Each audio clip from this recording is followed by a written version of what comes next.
Hello, everybody, and welcome back to the K&B Music Den. I am your friend, Keith, and you, sir?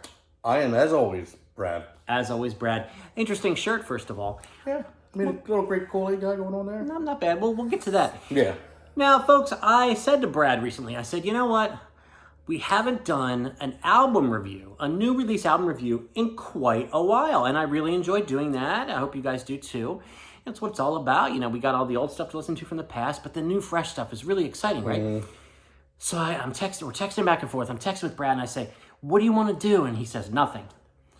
And I'm like, dude, no, seriously, I think we should really do a new album review. It's been a while. And he's like, how about nothing? And I'm like, he's never like this with me. He's never like, fuck your idea, basically. Yeah. And then I finally realized the band called Nothing is what he wanted to do. Yeah.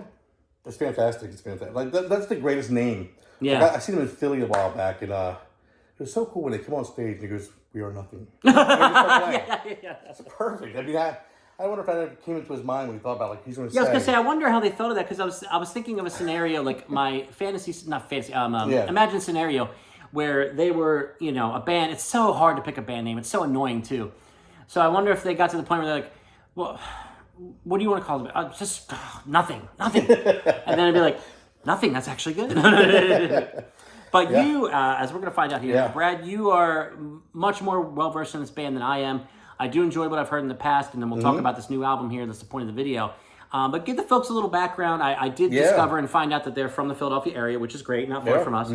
And the new album's called Short History of Decay. A Short History of Decay, yeah. And so, start us off here, Brad, and tell us a little bit about Nothing for people that know nothing about nothing. Yeah. Well, like Keith, we grew up listening to just sad bastard music for the most part. Mostly, yeah. I mean, that's what we do. Like, you listen to those singer-songwriters. Yeah. Nothing we listen to is, I would say, overly poppy and happy, unless you go back to the Beatles or the Stones, or there's some pop in there. But when COVID came, I was kind of tired of hearing things, if that makes sense. I was tired of hearing people talk. I was just isolated. And as I was digging through, I found nothing. But it's just the shoegaze genre all of a sudden became something that hit me during that time. I remember that, yes. The music created these soundscapes and these feelings, but it wasn't about the lyrics. They were kind of buried under a little bit. The vocals in general were kind of pushed back. And I mean, it just hit me.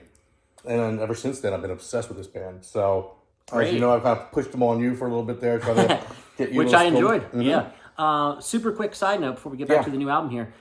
Speaking of shoegaze in general, when you found yourself really into that music and diving in, did you go back and have you revisited and do you really love now and, know some of the classics like My Bloody Valentine and stuff Loveless is a classic. Yeah. Slovaki from Slow Dive. Yes. Classic. Ride. Oh, yeah, gotta love them. Yeah, their two Nowhere? first albums. Is it Nowhere? They had, and I'm trying to remember the name of the album that has the clown-looking face on it.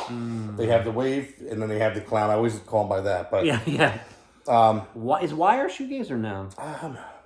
They're more punk. I would say more punkish. Yeah, I do like them. I mean, there's different, bends of it. I mean, you got the Cocteau Twins. Yeah, they're gonna fit right in there too. But it's, nothing falls into more of the heavier shoegaze, post rock. I guess they call it post grunge. I noticed. What kind of caught them for me is that I love the sound where the guitars are almost like a blanket, just layers upon layers of fuzzy warmness. I think it comes from my love of Siamese Dream by the Smashing Pumpkins, where it's just layers of just thick guitar. Thick goodness. It's so nice. Yeah. So that's what Nothing excels at. So what did you think of this album? To someone who's not someone who... As well versed, Yeah. Well, when I listened, it did, it reminded me like, oh yeah, I remember listening to some of their previous albums and like the sound. It's something I want to ask you about later about if there's any differences on sounds on this sound, because to me there were, but I'm not as well versed. Yeah. But I really, I've listened to this album 3 times, and each time I liked it even more than the previous time. It's really, and not to say necessarily that it's a grower, but in a way maybe it is for some people. But I love his voice, first of all. And I think the arrangements, the musicianship, and like you said, the layers of the guitars and the way they do that shoegaze sound, but at times with an edge. Yes, yeah. I really like the juxtaposition, if you will, of the dreamy shoegaze, and then there's some songs that dude, it sounds like there's some like Nine Inch Nails kind of stuff going on.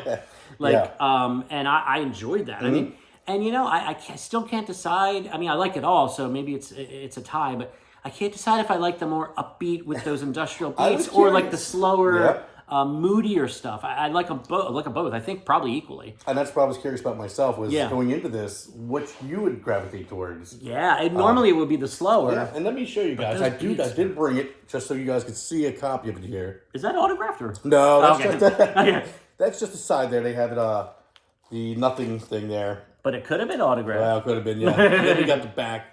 Just even prettier than the front, right?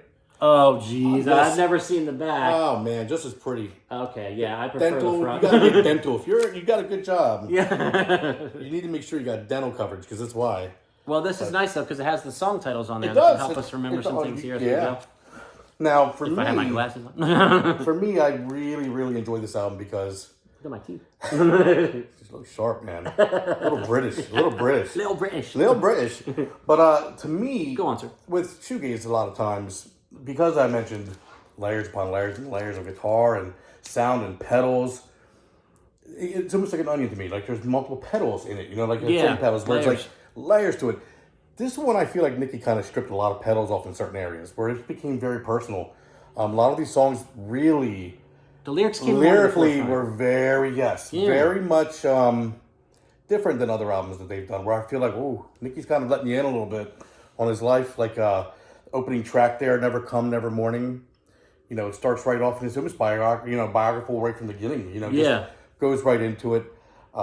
It starts right with the vocal there on that first one. Yes, it's like here we go. yeah. And if you're a previous Nothing fan, they've had moments like "Guilty of Everything," certain things where it was a little bit lower tempo, but this was almost something that could be played on the radio more than what I would have thought past records could be played on the radio. Agreed. The vocals were a little bit cleaner on front. Music was very tight, and again, it was lyrically just strong. Song titles there, if you guys can see them through the glare. Now, the fun part is been going into track 2, Cannibal World. Now, all of a sudden, that's the My Bloody Valentine Loveless feel. The mechanical track, the drum tracking, layers upon layers of guitar. That song, I tell you what, there's one word I can say for that song: repeatability. Oh yeah. Oh man, I keep coming back to that song. Yeah. That's a good one for driving. Yeah. Just put it on and you just zone out. Now, is it? Well, you would know probably. I knew, but I forget. When this came out, before it came out, what song or songs did they put out like before the album came out? Was Cannibal World one? Cannibal World was the first one. That's a smart move. Yeah.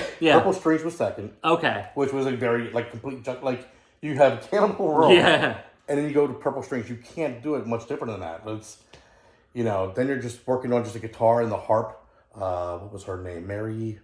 I looked up the harpist. She not on the back here. Ghostly International. She's a product of that record label up there in New York City. Okay. But she did the harp on that album. I mean that track, but fantastic track. But skipping in between those, we had a short history of Decay, the song. Yes, the title track. Now I'm going through a weird phase. I'm noticing where whether through jobs, albums, anything I do, initially whoever I don't like at my job first, or I'm like, this guy's gonna be the one I hate, or now when I go that song, that ends up being my favorite song. Ends up being my favorite guy at work. A Short History of Decay, the first time I heard it, something wasn't right in my head where I'm like, Okay. And now it's my favorite song. I love when that happens. Yeah, it's now my favorite song. The lyrics, I mean, you can understand too, the very beginning where he goes, the last thing in life I need is another life lesson. Where it's like, no, I'm good. I've had my share of those. Don't need that anymore. I relate to that. Yeah. Exactly. No more life lessons being needed here. So I mean that track just sticks with me. Purple Strings. A quick note. As surface level and maybe dumb as this is to say, the one time I was listening to it, there was a little chord change near the end of the one section. It kind of reminded me a bit of "Creep" by Radiohead. Just the way it kind of went down to the I don't belong here, like that. Descending. I mean, a million songs do that. I'm not saying but which was cool to me. And I was like, ooh. Yes, I can pick up on that. But dude. I mean, there's no skippable songs on here in my opinion. No, there's not. I mean, I think my second favorite track on here is Nerve Scales. I don't know what it is about that song. It's kind of hypnotizing to me. Second to last, yeah. Yeah, that one and the last track. Yeah. Essential Tremors. Yeah. Oh my gosh. Yeah, it ends well. That's another very biographical.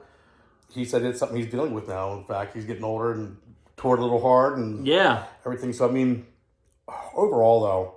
Now I did a little bit of. I think it's great. Yeah, I did a little bit of reading on these guys, and there was some sort of a mention of going through tragedy and things like. Do you know anything about that? Or I think Nicky in general, he's had a rough life. He's been in jail. I know he got assaulted one time and. He was in bad shape. I mean, he spent some time in jail. It's a rough band. I mean, he was in a. The band's been through some stuff. He's got a lot of lineup changes. Yeah. Nicholas Bassett is back on this album. He's doing a lot of the bass, a lot of the composition. So it was nice seeing his touches back on the album. I think Doyle was playing guitar on here. Yes. Yeah. Yep. So I mean, it's a great lineup. I think this might be one of the better lineups they've done. But. For me, this moves to the top of the list for me, just because I think... Of all their songs? Yeah, because I just think this has more... It's very diverse. It's very open. I mean, lyrically, you feel like you get a little bit more of a up-close and personal thing with Nicky.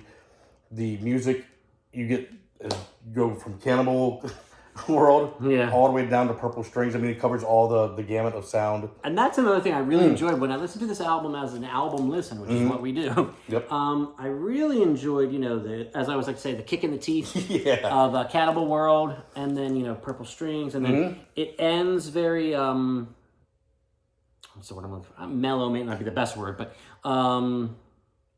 pensive. Well, I mean, open, like you said. Open, that's probably a better word. But yeah, guys, this is a winner. I mean, this is, this makes me want to re-explore, because I have in the past, their back catalog, which I actually did a little bit. What's someone called Getting, there's an album called Getting something, or? Well, you start off with Guilty of Everything. That was their debut. I'm sorry, that's what I meant. Guilty of Everything? Yeah. Okay, because they have Dance on the Blacktop. Does it have like some pink in the cover, Guilty of Everything? Like a pinkish? No. Or is that further? That's probably... Sorry, I know when I hear it, I'll put you on the spot. Yeah, that's not the Great Dismal. Great Dismal was the last one before this. But that's one I've heard in the past. Yeah. No, you know what? I think it is Guilty of Everything. Okay. That I listened to today. To be like, okay, where does this compare to, as far as the sound? Is it totally different? I mean, this isn't like, oh my God, who's this band now? No. But there's growth. There's growth. Well said. Well, damn, you don't even need me for this. But yeah, there's a lot of growth in it. It makes you wonder what the next album's going to be like. Yeah. Because there's definitely a direction it's heading, it seems like. Are they on tour right now? They are, and I'll be there in April. At the same place that you said that you just seen. Jealousy Curve. Yeah, Jealousy Underground Curve. Arts. Yep. Great venue. Yep. So I'll be there. Is that? Oh wait, no. No, that's a different show. I'm gonna be. That's Failure. I'm sure you guys like Failure as well. Oh yeah, we should go to that. Yeah, we should. Yeah. So yeah, we've seen Failure there. These guys are touring with Hum as well. They're doing the Slide Away Fest, and I'm gonna go to Brooklyn to see that. Awesome. Hum and Nothing and Chapter House will be playing. Oh wow! Yeah, I actually know them. Pretty cool setup there. So man, great stuff. Yep. This is a great genre that I'm glad we're featuring, especially with a new release, not just the old classics, which are great too. Yep.